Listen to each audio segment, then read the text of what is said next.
পুরানো সময়ের কথা। তুর্কির একটি গ্রামে দুই ভাই থাকত। বড় ভাইয়ের নাম সুলেমান আর ছোট ভাইয়ের নাম মাহমুদ ছিল। মাহমুদ বেচারা কিছুটা কম বুদ্ধি আর সরল মনের ছিল। যখন তাদের বাবার মৃত্যু হল, তখন উত্তরাধিকারে কিছু জমি আর পশুদের একটি পাল পেল। কিছু সময়ের জন্য দুই ভাই মিলে পশু চড়াত। কিন্তু একদিন মাহমুদের মাথায় এলো যে যদি পশুগুলো নিজেদের মধ্যে ভাগ করে নেওয়া যায় তবে বেশি লাভ হবে। তাদের বাবার যে জমি ছিল তাতে দুটি বড় মাঠে পশুদের রাখার জায়গা ছিল, একটি নতুন আর শক্ত আর একটি পুরানো আর ভাঙাচোরা। মাহমুদ সুলেমানকে বলল, ভাই, যে পশুগুলো নিজে থেকে নতুন মাঠে যাবে তা আমার, আর যেগুলো পুরানো মাঠে যাবে তা তোমার। সুলেমান হেসে বলল, এমনও হতে পারে যে পশুগুলো নতুন মাঠে যাবে তা আমার, আর যেগুলো পুরানো মাঠে যাবে তা তোমার। মাহমুদ বলল, তুমি যা বলো তা আমার মেনে নেওয়া যায়। দুই ভাই পশুগুলোকে মাঠে নিয়ে গেল। সব পশু, গরু, ষাঁড়, ছাগল সরাসরি নতুন মাঠে ঢুকে গেল। শুধু একটা অন্ধ দুর্বল ষাঁড় পুরানো মাঠে ঢুকে গেল। মাহমুদ কিছু না বলে খুশি হয়ে সেই ষাঁড়টিকে নিয়ে মাঠে চড়াতে বেরিয়ে গেল। সে প্রতিদিন সেই অন্ধ ষাঁড়টিকে চড়িয়ে সন্ধ্যায় মাঠে বেঁধে রাখত। একদিন যখন সে ষাঁড়টিকে চড়াচ্ছিল, হঠাৎ তীব্র ঝড় শুরু হলো। একটি পুরানো গাছ জোরে দুলতে লাগল। মাহমুদ গাছটির দিকে রেগে বলল, খবরদার শোর মোচানো। কিন্তু গাছ দুলতেই থাকল। মাহমুদ কুড়াল তুলে নিয়ে গাছের গুড়িতে এক ঘা মারল। হঠাৎ গাছের কাঠ ফেটে গেল আর সেখান থেকে সোনার মুদ্রার একটি চশমা বেরিয়ে এলো। মাহমুদ খুশি হয়ে দৌড়ে ভাইয়ের কাছে গেল আর বলল, ভাই, একটু তোমার সার আর কিছু খালি বস্তা দাও, আমি শিগগির ফিরে আসছি। মাহমুদ গাছের কাছে গিয়ে সব মুদ্রা বস্তায় ভরে নিল। সন্ধ্যায় ফিরে এলে সুলেমানের চোখ ঐশ্বর্যের ঢিবি দেখে বিস্ময়ে হাঁ হয়ে গেল। সুলেমান বলল, ভাই, আমাদের এই ঐশ্বর্য অর্ধেক অর্ধেক ভাগ করে নেওয়া উচিত। সরল মনের মাহমুদ তৎক্ষণাৎ রাজি হয়ে গেল। সে একটি তুলা নিয়ে পাশের গ্রামে গেল। পাশের গ্রামে তুলাটি দিল, কিন্তু তলায় একটু গোবর লাগিয়ে দিল, যাতে জানা যায় মাহমুদ কি তোল করছে। যখন মাহমুদ তুলা ফিরিয়ে আনল, তখন তার নিচে একটি সোনার মুদ্রা লুকানো ছিল। পাশের গ্রামের লোকের সন্দেহ ঠিকই হল। রাত হতে হতে সব জায়গায় খবর ছড়িয়ে গেল যে মাহমুদ আর সুলেমানের কাছে ধন পাওয়া গেছে।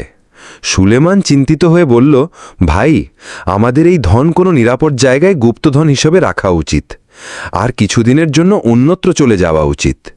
তাই তারা সেই ধনটি বাড়ির উঠোনে গুপ্তধন করে ভ্রমণে রওনা হল। কিছু দূর যাওয়ার পর সুলেমান থামল আর বলল, ভাই, আমি দরজা বন্ধ করতে ভুলে গেছি, তুমি গিয়ে দরজা বন্ধ করে আসো। মাহমুদ ফিরে গেল আর কিছুক্ষণ পরে কাঁধে দরজা বাঁধা অবস্থায় ফিরে এলো। সুলেমান বিস্ময় জিজ্ঞাসা করল, এটা কি করলে? মাহমুদ বলল, দরজা হবে তবে কেউ খুলবে, যদি দরজাই না থাকে তবে কে খুলবে?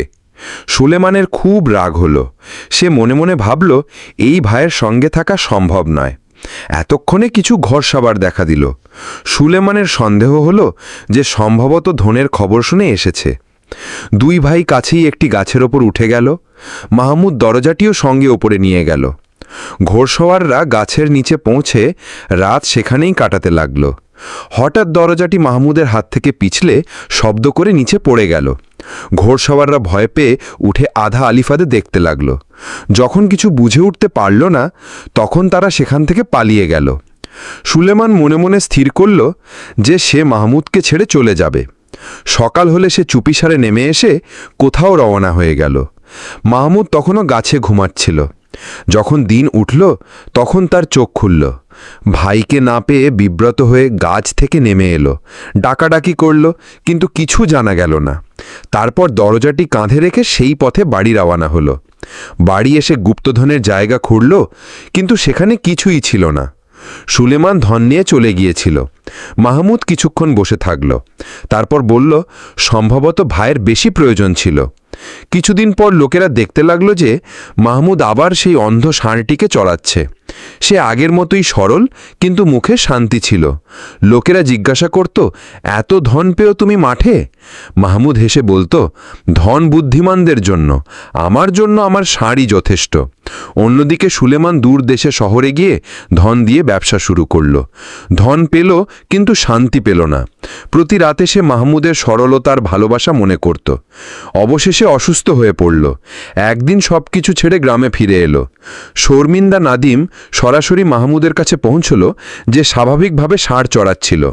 সুলেমান জমিতে বসে কাঁদতে কাঁদতে বলল, ভাই, আমি তোমাকে ধোঁকা দিয়ে ধন নিয়ে গিয়েছিলাম, কিন্তু শান্তি পাইনি। তুমি কি আমাকে মাফ করবে? মাহমুদ ষাঁড়ের মাথায় হাত বুলিয়ে সুলেমানের দিকে তাকিয়ে বলল, বড় ভাই, ধন তোমার ছিল, তুমি নিয়ে গিয়েছিলে। আমার যা ছিল তা তোমাকে দিয়েছিলাম।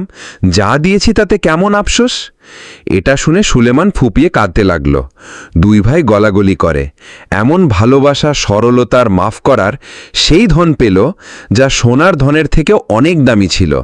আসল ধন সততা, সরলতা আর সম্পর্কের মূল্য। দুনিয়ার ধন আজ আছে, কাল নেই, কিন্তু সত্যিকারের ভালোবাসা সবসময় সঙ্গে থাকে। বন্ধুরা, গল্পটা কেমন লাগলো? যদি গল্প ভালো